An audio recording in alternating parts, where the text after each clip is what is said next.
Well, friends, you're in for a real treat this morning. We've got a guest speaker who's going to give us a powerful word from God that kind of, in so many ways, encapsulates all that we've been learning these last several weeks in the worship series, God Never Said That. Remember how we've discovered that some of these phrases, we'll call them spiritual platitudes, are not overly helpful, and they're really not from God when all is said and done. You know, things like, God just wants you happy, or God will never give you more than you can handle, or it's all a part of God's plan. Well, part of the gift of knowing all that is a recognition that sometimes life is just overwhelming, and sometimes we just need to be. And our guest speaker this morning, Eric Littleton, has a powerful word to share about that. He and his wife, Marcy, have been through an amazing life's journey, and they received a gift from one of their children. They have three. They have twin boys, Isaac and Solomon, and then a young girl named, now I've just lost her name, Grace. Carolina Grace.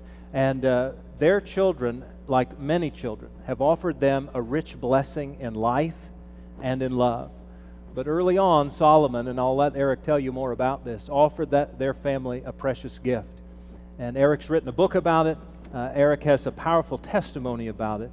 And he has a wonderful way of sharing life and love with us. So as a father, as a husband, as a coach, as an English teacher, and most recently as an author, but most importantly, as a follower of Jesus, he has a word to share about what we can do when life throws us all kinds of stuff and how we can live well into it, based in our faith and based in God's love. So will you welcome Eric Littleton as he shares with us that gracious gift.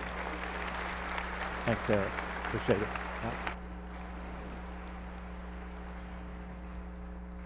Well, it's good to be here this morning. I'm grateful for the opportunity to speak. It feels like a Mound High School reunion over here. I see a lot of Mound faces. It's good to see you guys. 7 years ago, when we came to Mound, this community rescued my family. We had just gone through hell on earth with one of our children, and this community brought joy back into our life. And so I'm hoping that in some way we can return that love and return that joy to you, and to assure you that as you're going through the struggle that you're enduring today, I stand in front of you to let you know that joy returns. Joy does return.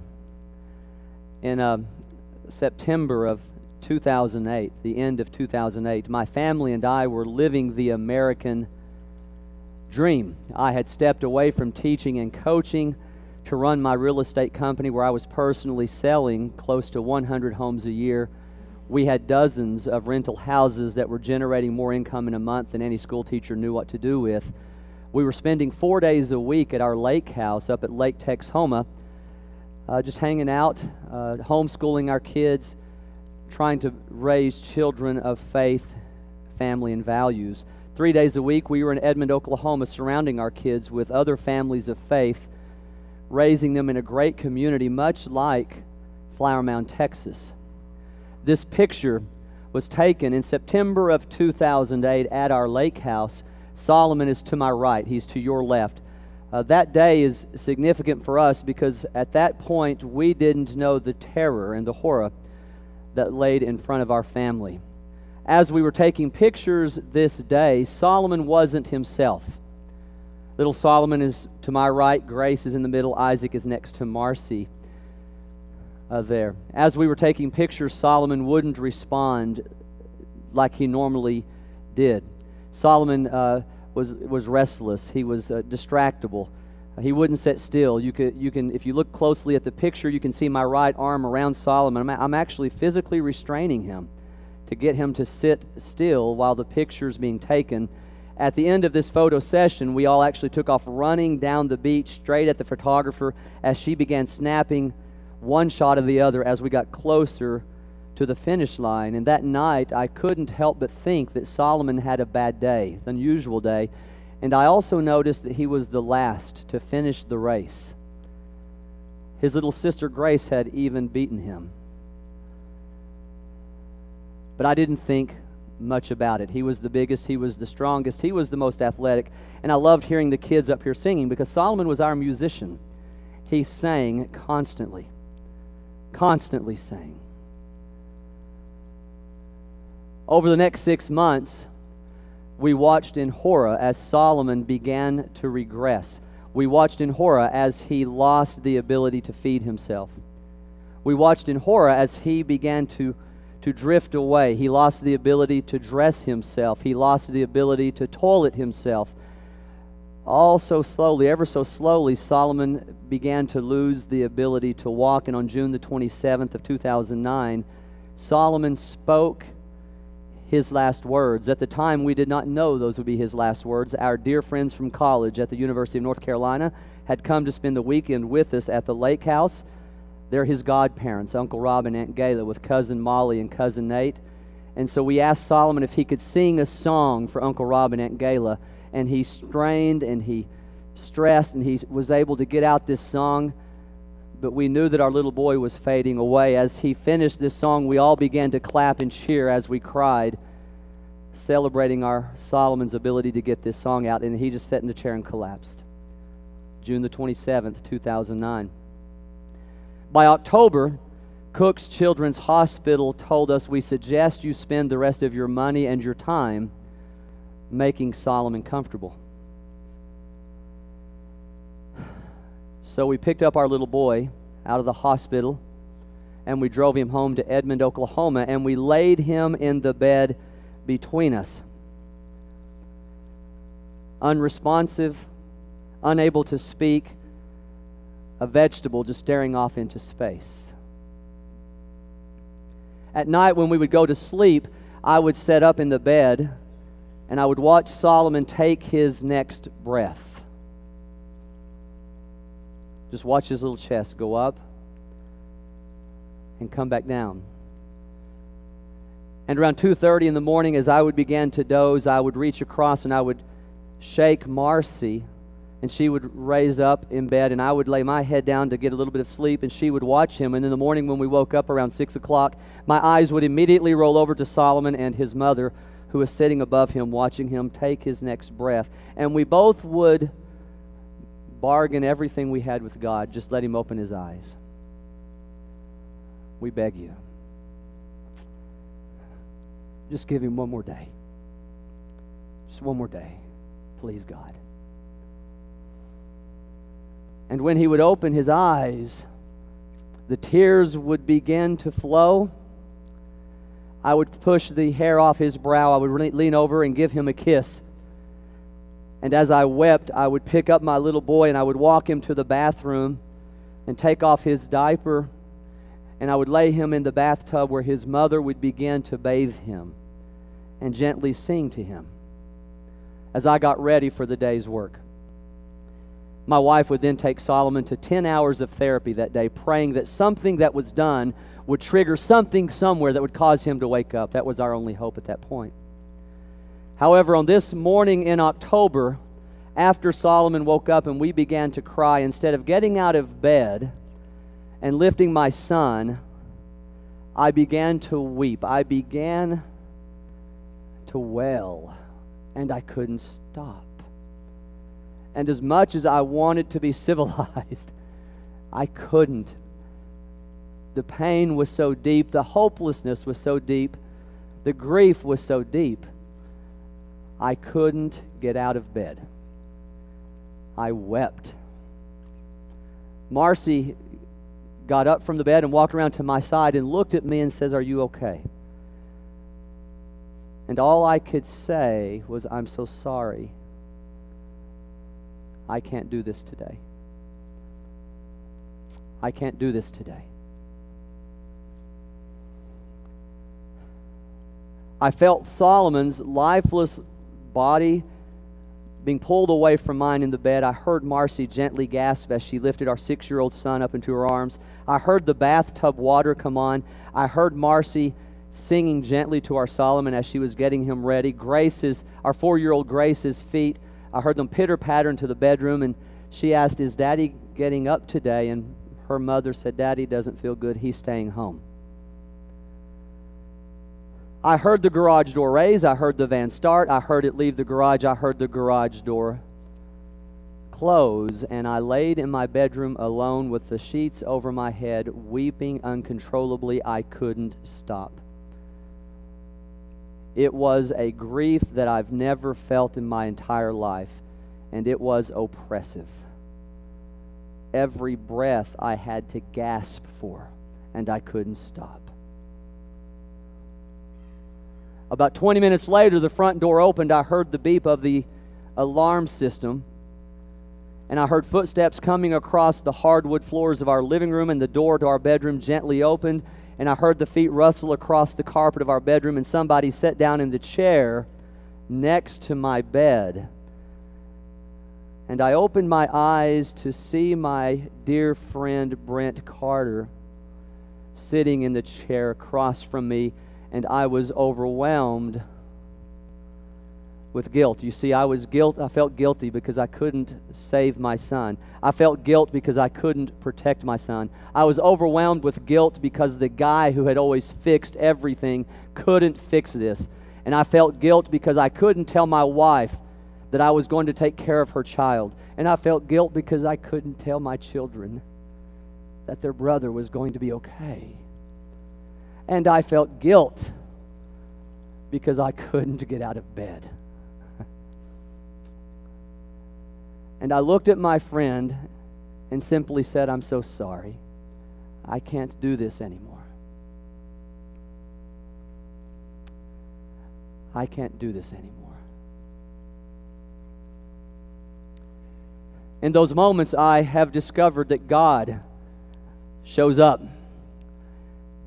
God often shows up with a thunderclap and a megaphone, but other times He shows up with a gentle breeze and a whisper. On this day, God showed up in my friend Brent Carter with a very matter-of-fact statement. When I told Brent I can't do this anymore, he leaned back in the chair, he crossed his legs and looked straight at me, and he simply said, "That's okay, but I'm going to sit here with you until you can. I'm going to sit here with you until you can." No Bible verses about all things work together for the good of those who love the Lord. No spiritual cliches that say God has a plan. No promises that He has a plan for me to prosper. Although all those are true. He resisted the urge to tell me it was going to be okay and simply said, "I'll sit here with you until you can." We live in a world that likes to bring judgment. We live in a world that likes to bring condemnation. We live in a world that likes to point at the other guy. And my story is, Solomon's gift to us has been that we've learned to simply love the guy in front of us. Through his brokenness, through his nastiness, through his ugliness. I'm not called to fix it. I'm just called to love him. I'm not called to point it out. I'm just called to say, I'm going to sit here with you and I'm going to walk through this mess until you can walk through it. I talk to my basketball players at Mound High School and my students at Mound High School every single day to be that guy. Be that guy. Be that girl. Be the person who stops and goes and sits down next to the person who's dying of grief and just hug them. Be the person that walks across the street and knocks on the door and says, "I want to help you," and do something. I'll sit here with you until you can.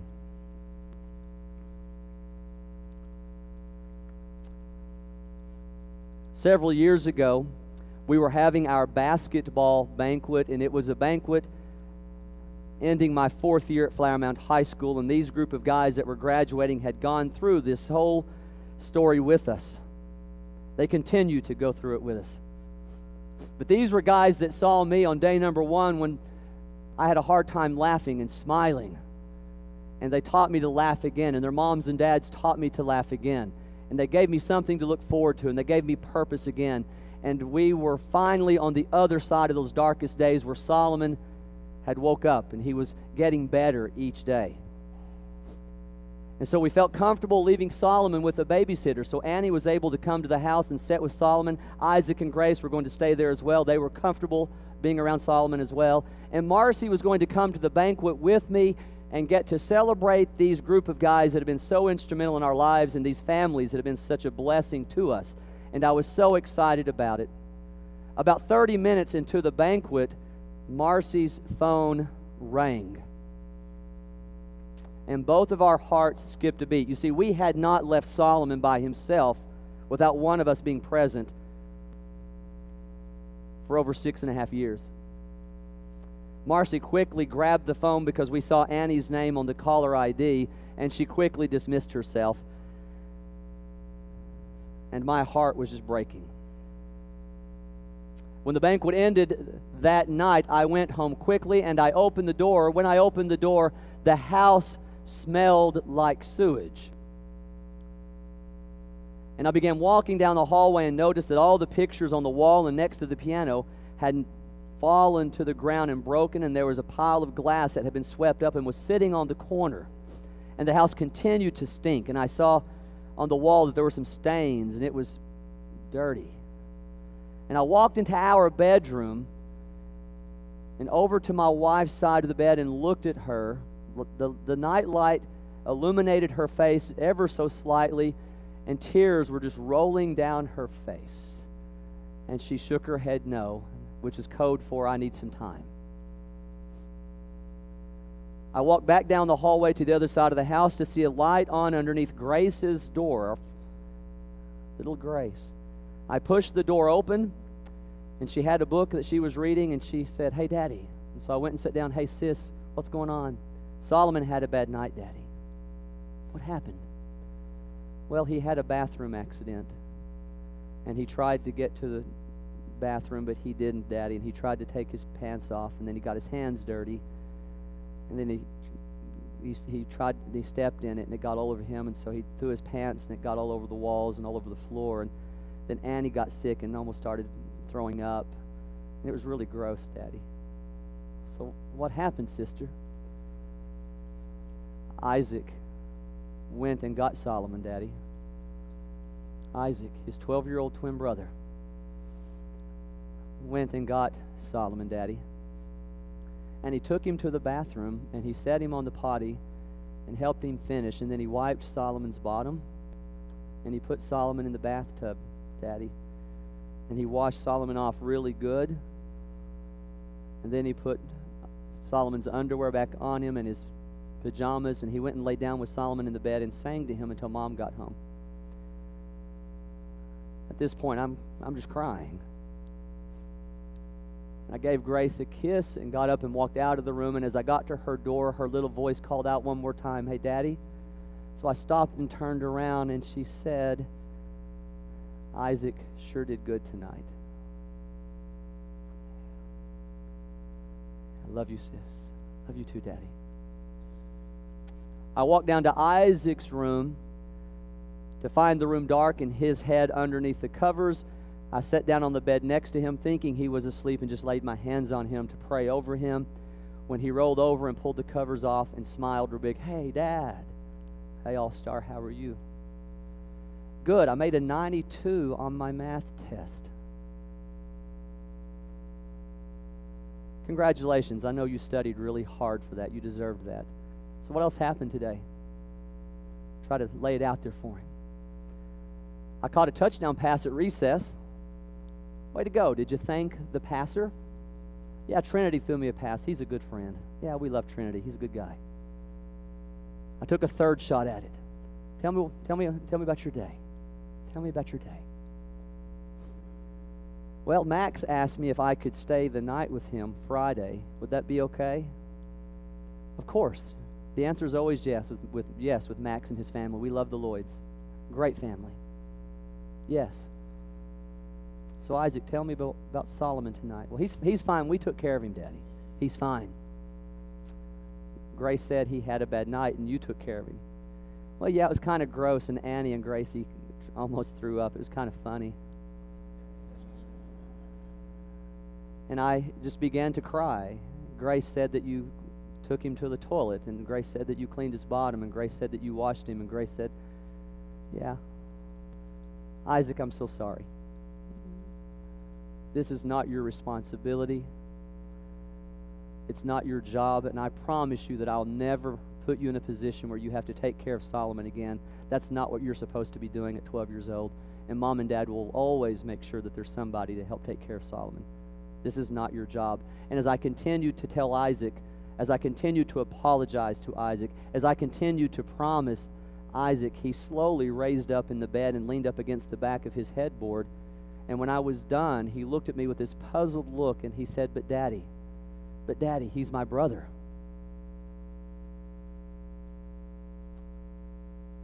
But Daddy, he's my brother. God gets out the megaphone and the big old bag of sand sometimes and just hits you across the head with it, doesn't he? I've often wondered when I see the person next to me who's annoying me if I see my brother.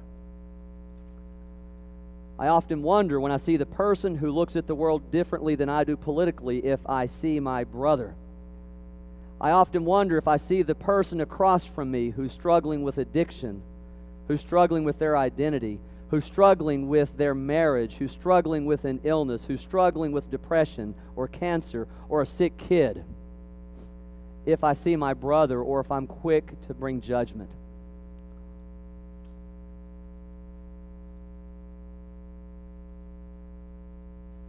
They asked Jesus, when did we see you naked? When did we see you hungry? When did we see you homeless? And Jesus simply responded, when you did it to the least of these, you did it to me. He's my brother. I'll sit here with you till you can. I talk to my basketball players and my students every single day about finding the person in front of you who's struggling. Finding the girl in the cafeteria that nobody talks to, or finding the guy that's hanging out in the hallway up against the pillars of the entryway acting like he's on his cell phone. I challenge them every single day to stop what you're doing and to sit down next to that person and be with them and to get to know them. And I say, be that guy. Be that guy. Find the person that you're most offended by in English class. Find the person you're most repulsed by in English class. And go sit with them at lunch. Be that guy. Be that girl. We prayed, and Jesus prayed, forgive us of our trespasses, as we forgive those who trespass against us. God, forgive me. Forgive Eric Littleton, as much as I forgive that person who sinned against me. God, grant Eric Littleton the same amount of grace that I grant to the person next to me. Grant me the same amount of love that I grant to the person next to me. Grant me the same amount of mercy that I grant to the person next to me. God, grant my son, Solomon, the same amount of healing that I grant to the person next to me. I don't have time to bring judgment. I don't have time to bring condemnation. I don't have time to point fingers, because I've got to love as much as I can. I've got to extend as much mercy as I can. I've got to extend as much grace as I can. And what I've discovered along the way,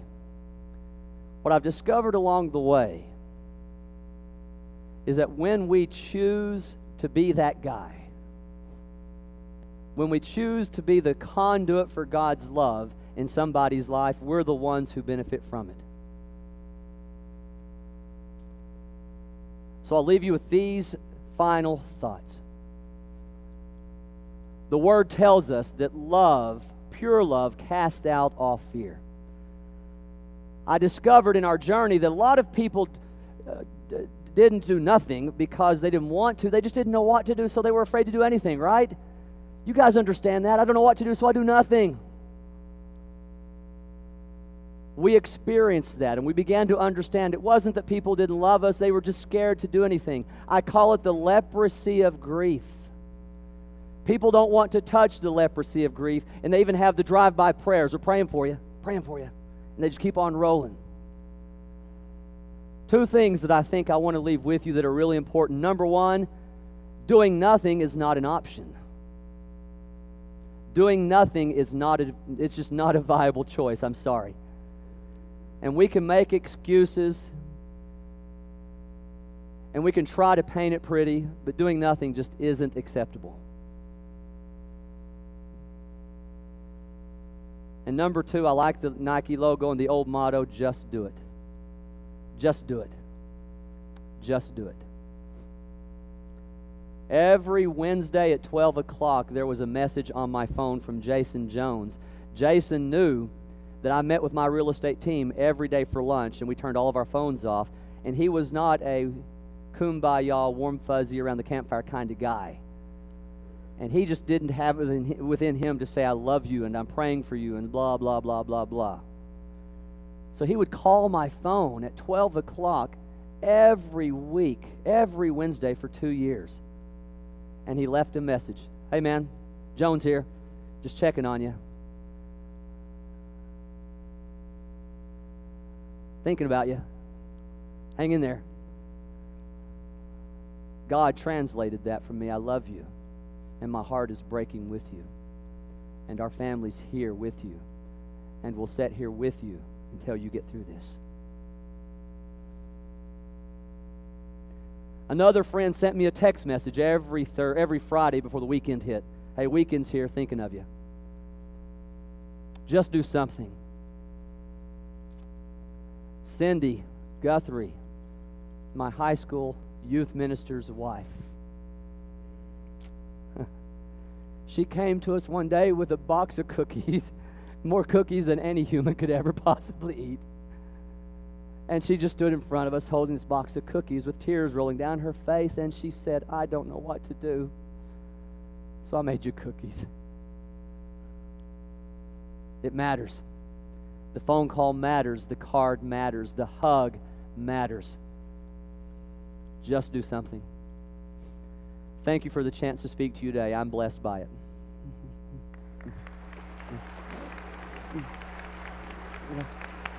Thank you. Thank you.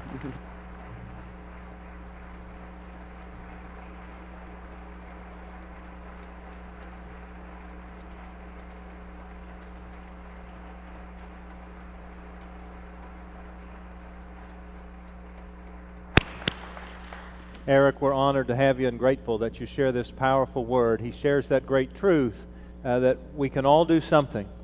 Platitudes are not very helpful, but simple phrases and simple ways of being. I'm sorry. I'm here. I wish. Let's just be. What a powerful gift. Thank you so much. Will you pray with me? Holy and gracious God, thank you.